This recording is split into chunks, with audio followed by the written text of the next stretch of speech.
Pemerintah mengenalkan bahan bakar ramah lingkungan biodiesel B50 dengan kadar campuran berbasis kelapa sawit sebanyak 50% dari bahan bakar solar. Implementasi B50 akan mengurangi ketergantungan pemerintah terhadap impor minyak mentah, serta membangun kemandirian energi nasional. Kita simak laporan jurnalis Metro TV Insan Suwardi dan juru kamera Febri Septian berikut ini. Per 1 Juli tahun 2026, pemerintah telah resmi meningkatkan kadar campuran dalam bahan bakar solar lewat campuran solar fosil sebanyak 50% dan 50% sisanya berasal dari bahan bakar ramah lingkungan yang berasal dari sawit. Artinya program B50 telah resmi diterapkan pemerintah per awal semester 2 tahun ini. Lewat program B50 harapannya akan memberikan sejumlah manfaat dalam jangka waktu panjang untuk keberlangsungan nasional. Lantas apa yang perlu Anda ketahui terkait implementasi program B50 ini? Selengkapnya kami rangkum dalam slide berikut ini. B50 merupakan kadar campuran dalam bahan bakar biodiesel yang mana 50% berasal dari solar fosil, sementara 50% sisanya ini berasal dari bahan bakar nabati yang berasal dari sawit. Artinya, kadar perbandingan 1:1 ini telah mengimplementasikan program B50 untuk mewujudkan ketahanan energi nasional. Pemberlakuan B50 ini telah resmi dilakukan per 1 Juli tahun 2026. Artinya, harapannya dalam jangka waktu ke depan, distribusi dari bahan bakar fosil B50 ini yang dicampurkan dengan bahan bakar nabati ini akan terdistribusi secara merata di seluruh stasiun pengisian bahan bakar umum di Indonesia di bawah kendali Pertamina. Nah, kalau kita lihat juga, apa artinya B50 ini terhadap masyarakat dan siapa para pengguna dari bahan bakar B50 ini, yakni mereka ataupun masyarakat yang menggunakan transportasi seperti mobil diesel, truk, bus, alat-alat berat, ataupun juga alat-alat lain seperti genset yang dapat memanfaatkan ataupun merasakan implementasi dari B50. Nah, kalau kita lihat juga apa manfaat dari penerapan B50?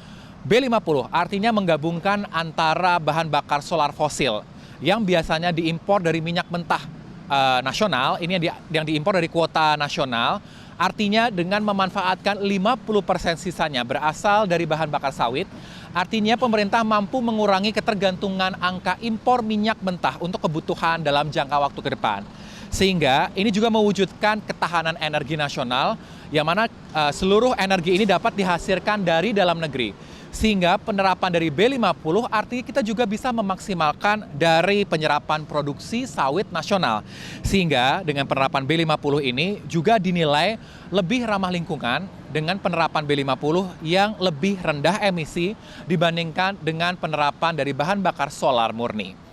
Lalu kalau kita juga ambil perbandingan dari harga solar yang diambil dari Pertamina, seperti apa kita lihat? Dari jenis biosolar yang merupakan solar subsidi dari pemerintah ataupun yang juga telah menerapkan B50 dari SPBU ini, angka Rp6.800 per liter ini dapat dirasakan oleh masyarakat pengguna solar subsidi. Sementara untuk jenis-jenis lainnya seperti Dexlite dari angka Rp19.700 per liter dan ada di Pertamina Dex di Rp21.150 per liter. Ini menjadi 3 bahan bakar solar yang dapat Anda gunakan sebagai referensi perbandingan harga. Artinya penerapan B50 dalam biosolar ini dinilai lebih murah dan lebih ramah kantong bagi masyarakat. Selain itu juga dari penerapan implementasi B50 ini akan dilakukan secara bertahap. Yang mana kalau kita lihat dari setiap SPBU di bawah Pertamina telah dilengkapi dengan infrastruktur penunjang untuk melakukan masa transisi dari penerapan program B40 sebelumnya yang akan dinaikkan menjadi B50. Seperti dari SPBU Koko yang berada di kawasan Daan Mogot, Jakarta Barat ini menjadi salah satu SPBU yang di awal semester ini telah menerapkan program B50 dan telah dijual langsung kepada masyarakat. Lalu kalau kita juga lihat, apa tujuan pemerintah dengan menerapkan B50? Penerapan dari B50 ini juga tak lepas dari upaya pemerintah untuk mengurangi kuota impor minyak mentah nasional.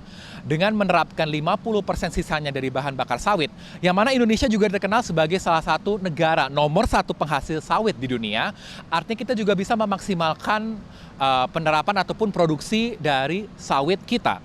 Selain itu juga ini langkah pemerintah untuk memperkuat swasembada energi, yang mana kita juga artinya membantu meningkatkan nilai tambah dari sawit kita, yang mana ini juga mendukung menuju transisi energi nasional menuju energi yang lebih bersih dan ramah lingkungan. Selain itu juga, dari penerapan B50 ini tentunya sudah dirasakan langsung oleh para masyarakat yang sudah membelinya di sini. Yuk kita ketahui, seperti apa pengetahuan mereka atas B50? Apakah mereka sudah tahu dari SPBU Koko yang berada di kawasan Jakarta Barat ini? Seperti apa pengetahuan mereka terhadap program B50? Dan apa harapan mereka lewat program pemerintah ini? Mas Wahyu tadi kan saya lihat Mas Wahyu ngisi itu pakai biosolar. Mas tahu nggak sih Mas kalau pemerintah sekarang udah ngenalin lagi bahan bakar campuran sawit B50 namanya? Baru dengar sih. 6.000 sih lumayan murah lah, 6.800 Oke. solar. Nah, Belum tahu. belum tahu ya Pak? Ya. Nah ini kan berarti Bapak sekarang lagi pakai nih. Nah, dengan harga 6.800 itu kan subsidi ya Pak ya. Menurut Bapak udah dicampur sawit tuh murah apa mahal Pak buat operasional bis kayak gini? Masih mahal. Masih mahal ya Pak? Iya, masih Kalau Bapak mahal. pengennya berapa Pak harganya Pak? Ya sekitar dari 5.000 ke bawah aja. Harapannya supaya bahan bakar khususnya solar lebih murah lagi gitu. Belum tahu, Baru tahu di sini baru Pak? tahu di sini. Iya, standar lah.